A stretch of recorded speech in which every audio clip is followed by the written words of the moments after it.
एका लहानशा गावात एक शेतकरी आपल्या सुंदर मुलीसोबत राहत होता. एका वर्षी तो मोठ्या कर्जाखाली बुडाला आणि त्याला सावकाराचा सामना करावा लागला. सावकार हा एक कपटी आणि धूर्त माणूस होता. त्याने शेतकऱ्यासमोर अट ठेवली, जर तू माझं कर्ज फेडू शकत नाहीस तर तुझ्या मुलीचं माझ्याशी लग्न लावून दे. शेतकरी चिंतेत पडला, पण त्याची मुलगी अतिशय हुशार आणि समजूतदार होती. सावकाराने गावकऱ्यांसमोर आपला चांगुलपणा दाखवत एक युक्ती सांगितली. तो एका पिशवीत एक पांढरा आणि एक काळा दगड टाकणार आणि मुलीने त्यातील एक दगड काढायचा.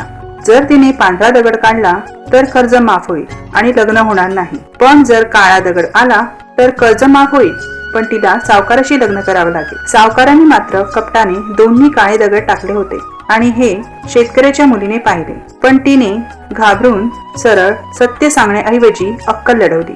तिने एक दगड पिशवीतून काढला आणि तो पटकन खाली टाकला. मग ती शांतपणे म्हणाली, अरे, दगड माझ्या हातातून निसटून खाली पडला. तुम्ही पिशवीत उरलेला दगड बघा. जर तो काळा असेल तर मी नक्कीच पांढरा दगड काढला असावा. गावकऱ्यांनी पिशवीतील दगड पाहिला आणि तो काळा होता, म्हणजेच तिने पांढरा दगड काढल्याचं गृहीत धरलं गेलं.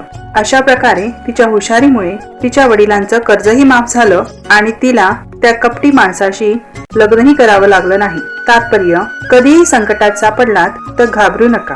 आपल्या बुद्धी आणि हुशारीने कोणत्याही कठीण परिस्थितीतून सहज मार्ग काढता येतो. संकटे ही संधीसारखी असतात. त्यातून शिकून शांतपणे आणि चातुर्याने निर्णय घेतल्यास विजय तुमचाच होतो. गोष्ट आवडली असल्यास सबस्क्राईब करा, लाईक करा आणि आपल्या जवळच्या व्यक्तीस शेअर करा.